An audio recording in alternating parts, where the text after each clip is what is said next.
அவர்கள் சிறப்புரையாற்றுவார்.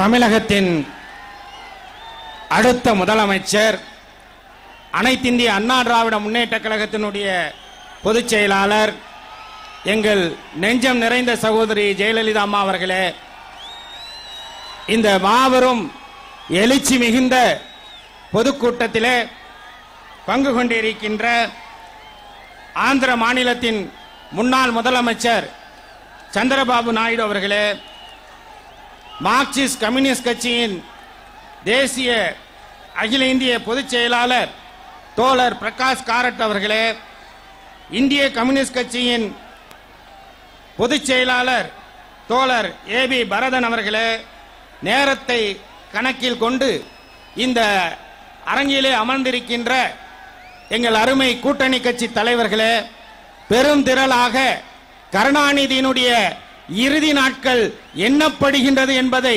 மெய்ப்பிக்கக்கூடிய வகையில் திரண்டிருக்கக்கூடிய பெரியோர்களே, சகோதரர்களே, சகோதரிகளே, உங்கள் அனைவர் மீதும் இறைவனின் பேரருள் நிலவட்டும் என்று பிரார்த்தித்து தொடங்குகின்றேன்.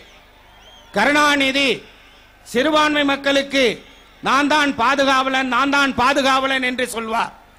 ஆனால் உண்மையிலேயே சிறுபான்மை மக்களினுடைய முதுகில் குத்திய ஒரு பெரும் பாவி யார் என்றால் அது நிச்சயமாக கருணாநிதியாக தான் இருக்க முடியும். சொன்னதையும் செய்வோம், சொல்லாததையும் செய்வோம் என்று அவர் சொல்லி இருக்கின்றார்.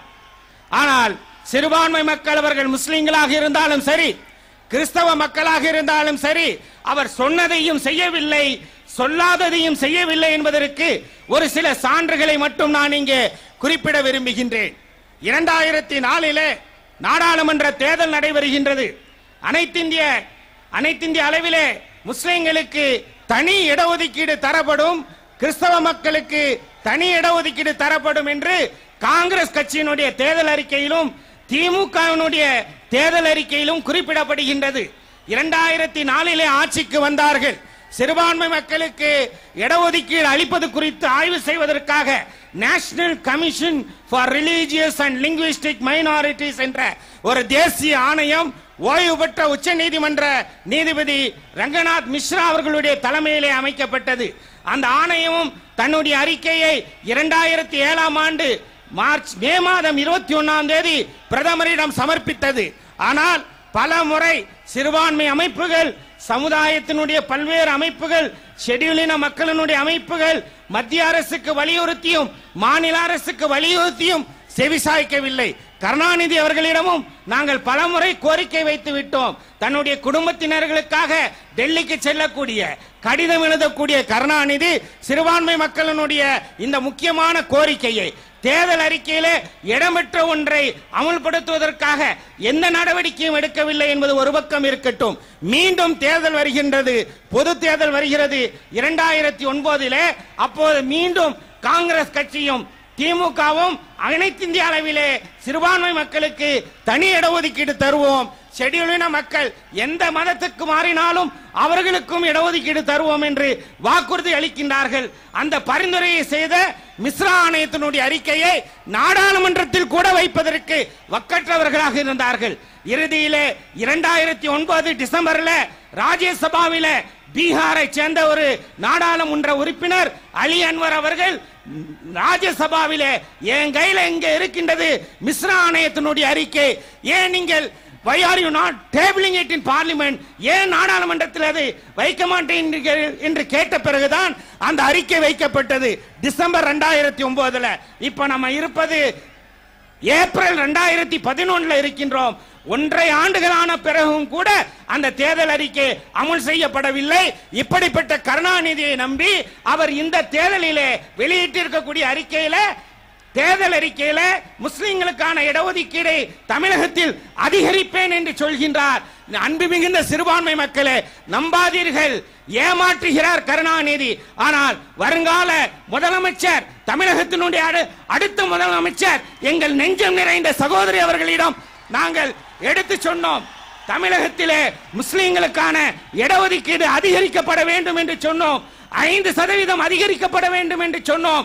ஆனால் அவர்கள் தேர்தல் அறிக்கையிலே அது சொல்லப்பட்டால் 10ஓடு 11 என்று போய்விடும் என்று சொல்லி தனியாக தொடர்ச்சியாக திருச்சியில் இருந்து தொடங்கி நேற்று பரமக்குடி வரை ஒரு ஆணையம் அமைக்கப்பட்டு அந்த ஆணையம் 5% அல்ல 10% சிறுபான்மை மக்களுக்கு இடஒதுக்கீடு என்று பரிந்துரைத்தால் அதையும் தருவேன் என்று சொல்லக்கூடிய நம்முடைய மாண்புமிகு அடுத்த முதலமைச்சர்களை மட்டும்தான் நாம் நம்ப முடியுமே தவிர கருணாநிதியை நிச்சயமாக நம்ப முடியாது. அது மட்டுமல்ல, சிறுபான்மை மக்களுக்கு அந்த இடஒதுக்கீடை கண்காணிப்பதற்கான கண்காணிப்பு குழுவும் வக்ஃபு சொத்துகள் ஆயிரக்கணக்கில் கருணாநிதி குடும்பத்தினர் உட்பட ஆக்கிரமிக்கப்பட்டிருக்கின்றது. அதை மீட்பதற்கும் நடவடிக்கை எடுப்பேன் என்று சொல்லி இருக்கின்றார்கள். அது மட்டுமல்ல, கிறிஸ்தவ மக்களுக்கான புனித யாத்திரை செல்வதற்கு ஜெருசலம் செல்வதற்கான நிதி உதவியும் தரப்படும் என்று சொல்லி இருக்கின்றார்கள். அது மட்டுமல்ல, உண்மையான மதசார்பற்ற ஒரு ஆட்சியாளராக வருங்கால முதலமைச்சர் எங்கள் நெஞ்சம் நிறைந்த சகோதரி இருக்க போகின்றார்கள் என்பதற்கு அடையாளமாக நேபாளத்திற்கும் சீனாவுக்கும் செல்லக்கூடிய இந்து யாத்ரீகர்களுக்கும் கூட நிதி உதவி வழங்கப்படும் என்று சொல்லி உண்மையான மதசார்பின்மைக்கு எடுத்துக்காட்டாக அமைகின்றார்கள். தமிழகத்திலே இன்று ஒரு பெரிய பேரலை வீசுகின்றது. இந்த அலையில திமுகவும் அதனுடைய கூட்டணி கட்சிகளும் சுனாமி பேரலை போல் அடித்து செல்லப்பட்டு இந்தியாவினுடைய வரலாற்றில் எதிர்கட்சியில உட்கார்வதற்கு யாருமே இல்லை என்ற வரலாறை இறைவன் அருளால் வரப்போகின்றது. அதற்காக கண்ணும் கருத்துமாக குறிப்பாக தேர்தல் தினத்தில மிக உறுதியாக இருந்து வெற்றி பெறுவோம். அதிமுகவினுடைய ஆட்சியை தனி பெரும்பான்மையுடன் தமிழகத்தில் ஏற்படுத்துவோம். அனைத்து மக்களுடைய உரிமையை நிலைநாட்டுவோம் என்று சொல்லி விடைபெறுகின்றேன். நன்றி.